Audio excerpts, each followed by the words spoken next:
नमस्कार। ईपीएस के पेंशन धारकों आप सभी के लिए बड़ी खबरें निकल कर आ रही है। जी हाँ दोस्तों, पेंशन बढ़ोतरी का इंतजार कर रही लाखों ईपीएस 95 पेंशन धारकों के लिए सेंट्रल बोर्ड ऑफ ट्रस्टीज की बैठक से ईपीएस और ओपीएस को लेकर बड़ा निर्णय हुआ है। जी हाँ दोस्तों, आप सभी की पेंशन बढ़ोतरी को लेकर सेंट्रल बोर्ड ऑफ ट्रस्टीज की बैठक को लेकर बड़ी खबर की चर्चा आज की इस वीडियो के अंदर करेंगे। साथ ही साथ दोस्तों, ईपीएस 95 पेंशन को लेकर बड़ी खबर है। मोदी सरकार की घेराबंदी, न्यूनतम पेंशन बढ़ाने की मांग। जी हाँ दोस्तों, मोदी सरकार की अब घेराबंदी हो चुकी है। कर्मचारी भविष्य निधि संगठन पेंशनर्स की न्यूनतम पेंशन बढ़ाने को लेकर मंत्री को ही उन्होंने घेर डाला। तो दोस्तों, आखिरकार ईपीएस 95 पेंशन बढ़ाने के लिए क्या बड़ी मांग सामने आई है, इसके बारे में दोस्तों आज की इस वीडियो के अंदर बात की जाएगी। साथ ही दोस्तों, सरकारी कर्मचारी और पेंशन धारकों का डीए बढ़ा, अब इस तरीके से होगा कैलकुलेशन। जी दोस्तों, सरकारी कर्मचारी और पेंशन धारकों की मौज बताई जा रही है, 25% बढ़ोतरी की बताई जा रही है। अब दोस्तों, आप सभी के लिए नया कैलकुलेशन प्रतिशत निकलकर सामने आ चुका है। तो आप सभी के लिए नया कैलकुलेशन कैसे होगा, इसके बारे में भी दोस्तों आज की इस वीडियो के अंदर बात की जाएगी। वहीं दोस्तों, कर्मचारी भविष्य निधि संगठन ने पेंशनर्स की पेंशन जो है वो रोक डाली है। जी हां दोस्तों, जीवन प्रमाण पत्र नहीं देने वाले पेंशनर्स को नहीं मिलेगी पेंशन।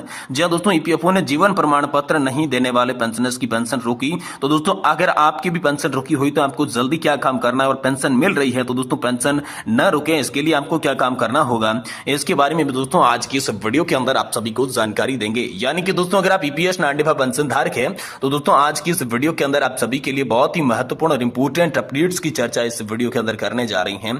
इसीलिए आपसे निवेदन करते हैं कि दोस्तों वीडियो को आप लास्ट तक देखिएगा। साथ ही अगर हमारे चैनल पर पहली बार विजिट कर रही हैं तो दोस्तों चैनल को भी सब्सक्राइब करने के साथ वीडियो को लाइक कर दीजिएगा। तो चलिए दोस्तों, बिना किसी देरी के पहली बड़ी खबर की ओर चलते हैं। और ईपीएस 95 पेंशन को लेकर बड़ी खबर की बात करें तो मोदी सरकार की अब घेराबंदी हो चुकी है। ईपीएफओ पेंशनर्स की न्यूनतम पेंशन बढ़ाने की मांग को लेकर मंत्रियों को यहां पर घेर चुका है। जी हां दोस्तों, ईपीएफओ पेंशनर्स ने न्यूनतम पेंशन 1000 रुपए से बढ़ाकर 7500 रुपए करने की मांग की है। केंद्रीय श्रम राज्य मंत्री शोभा करंदलाजे से मुलाकात कर पेंशनर्स ने सुप्रीम कोर्ट के निर्णय को जल्दी लागू करने की आप सभी के लिए अपील कर डाली है। कर्मचारी भविष्य निधि संगठन और केंद्र सरकार की पेंशन बढ़ाने की मांग को लेकर एक समूह सक्रिय हो गया है। नई सरकार के गठन के साथ ही पेंशनर्स ने अपनी मांगों के लिए सक्रियता बढ़ा दी है। उनकी मुख्य मांग है कि न्यूनतम पेंशन को 1000 रुपए से बढ़ाकर 7500 रुपए किया जाए। पेंशनर्स ने केंद्रीय श्रम राज्य मंत्री शोभा करंदलाजे से मिलकर अपनी समस्याओं को रखा और निर्णय लेने की दोस्तों अपील कर दी है। जहां दोस्तों, पेंशनर्स नेता विलास रामचंद्र गोखवाले ने बताया कि दोस्तों एनएससी कर्नाटक और दोस्तों केएससीआरटी बीएमआरटी नेताओं ने बेंगलुरु में श्रम राज्य मंत्री से मुलाकात की और उनका सम्मान किया। इस मुलाकात में पेंशनर्स की समस्याओं का विस्तार पूर्वक बताया गया। सुप्रीम कोर्ट के 4 नवंबर 2022 के निर्णय को जल्द लागू करने के लिए भी यहाँ पर दोस्तों बड़ी मांग आप सभी के लिए की गई।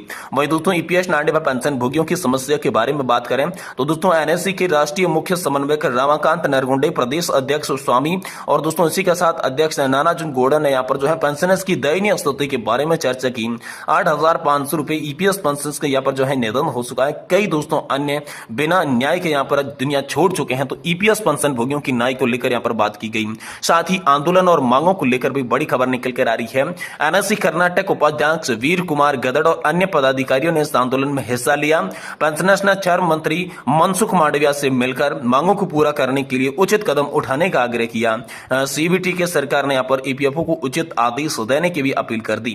इस आंदोलन ने ईपीएस 95 पेंशनर्स की न्यूनतम पेंशन बढ़ाने के संघर्ष को एक नया बढ़ावा दिया है और पेंशनर्स की पेंशन बढ़ोतरी की उम्मीद कर रहे उनकी जल्दी से जल्दी मांगे पूरी हो, इसके लिए दोस्तों उन सभी की उम्मीद जो है वो बढ़ चुकी है। वहीं दोस्तों, आप सभी के लिए अगली बड़ी खबर की बात करें तो सरकारी कर्मचारियों और पेंशन धारकों की मौज बताई जा रही है। 25% डीए को बढ़ोतरी मिल चुकी है। तो कैलकुलेशन आप सभी के लिए नया होने वाला है। लेकिन उससे पहले बात करते हैं सेंट्रल बोर्ड ऑफ ट्रस्टीज की बैठक को लेकर बड़ी खबर आ रही है, जिसमें ईपीएस और ओपीएस पर आप सभी के लिए बड़ा निर्णय हो सकता है। पेंशन बढ़ोतरी को लेकर बड़ा फैसला हो सकता है। जी दोस्तों, आप सभी जानते होंगे कि साल में 2 बार केंद्रीय न्यासी बोर्ड यानी कि सेंट्रल बोर्ड ऑफ ट्रस्टीज की बैठक आप सभी के लिए आयोजित की जाती है, जिसमें ब्याज दरों पर फैसला किया जाता है। आपके पेंशन फंड के पैसे को कहां और कैसे निवेश करना है, जिससे दोस्तों बेहतर रिटर्न्स मिल सके, इन तमाम मुद्दों पर जो है दोस्तों फैसला लिया जाता है। तो दोस्तों, सेंट्रल बोर्ड ऑफ ट्रस्टीज की बैठक में दोस्तों आप सभी के लिए ईपीएस पेंशन के साथ साथ पुरानी पेंशन योजना को लागू करने के मुद्दे पर बड़ी सहमति बन सकती है, जिसमें दोस्तों 5, 10 और 15% पेंशन बढ़ोतरी के पर भी दोस्तों हस्ताक्षर किए जा सकती हैं। वही दोस्तों 3000 रुपए प्रति माह पेंशन के साथ मेडिकल को लेकर आप सभी के लिए मंजूरी मिल सकती है। ऐसा दोस्तों पक्का सबूत आप सभी के लिए निकल कर सामने आया है।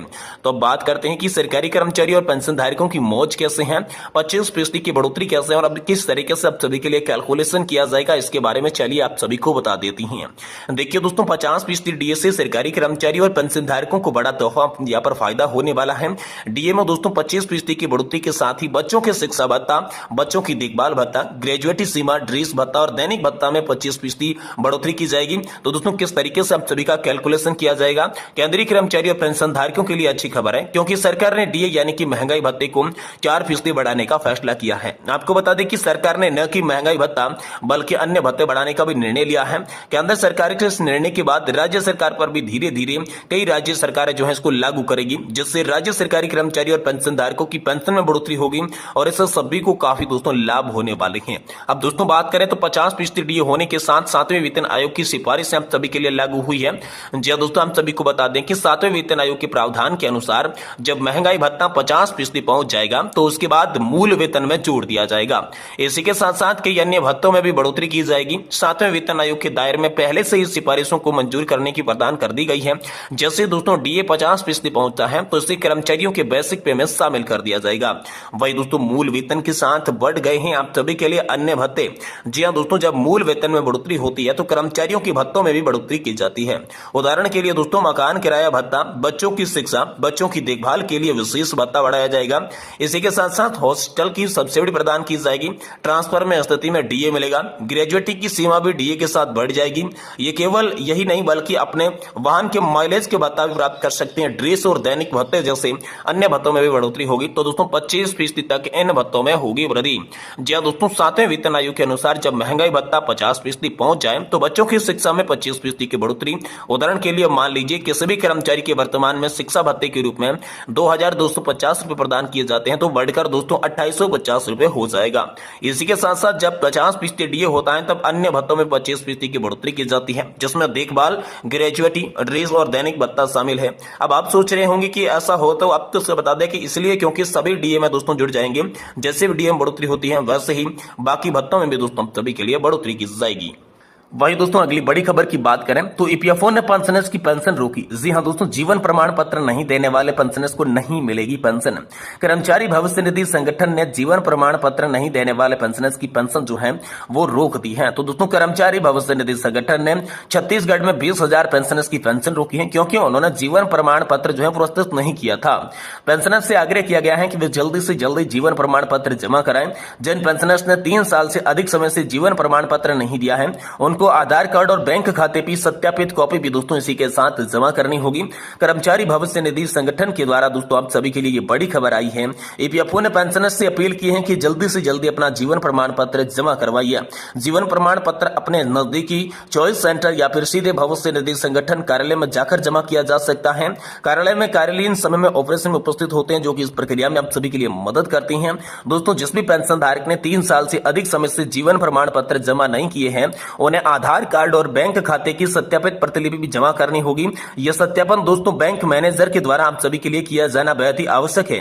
वही दोस्तों अध्यक्ष की बड़ी अपील आप सभी के लिए सामने आई है। ईपीएस 95 राष्ट्रीय संघर्ष समिति छत्तीसगढ़ के अध्यक्ष एलएम सिद्दीकी ने पेंशनर्स की अपील की है कि वे अपने जीवन प्रमाण पत्र जल्द से जल्द जमा करें। इस संदेश को अधिक से अधिक प्रसारित करें ताकि सभी पेंशनर्स को यहाँ पर जो है पेंशन मिल सके, इसके बारे में अवगत कराया। साथ ही दोस्तों किसी भी स्पष्टीकरण के लिए जीपीसी महासचिव रायपुर से संपर्क किया जा सकता है। यहाँ पर जो है कर्मचारी भविष्य निधि संगठन के पेंशनर्स अपने जीवन प्रमाण पत्र को किसी भी समय ऑनलाइन जमा करवा सकते हैं। इसके लिए बैंक, उमंग ऐप, पोस्ट ऑफिस या फिर कॉमन सर्विस सेंटर यानी कि सीएससी का उपयोग यहाँ पर जो है पेंशनधारक कर सकते हैं और अपना जीवन प्रमाण पत्र जमा कर सकते हैं, जिससे आने वाले समय में कर्मचारी भविष्य निधि संगठन से दी जा रही आपको पेंशन में कोई भी रुकावट और कोई भी अड़चन देखने को नहीं मिलेगी। लेकिन अगर आपने जीवन प्रमाण पत्र जमा नहीं करवाया है तो दोस्तों आप सभी की पेंशन भी रुक सकती है। जिस प्रकार की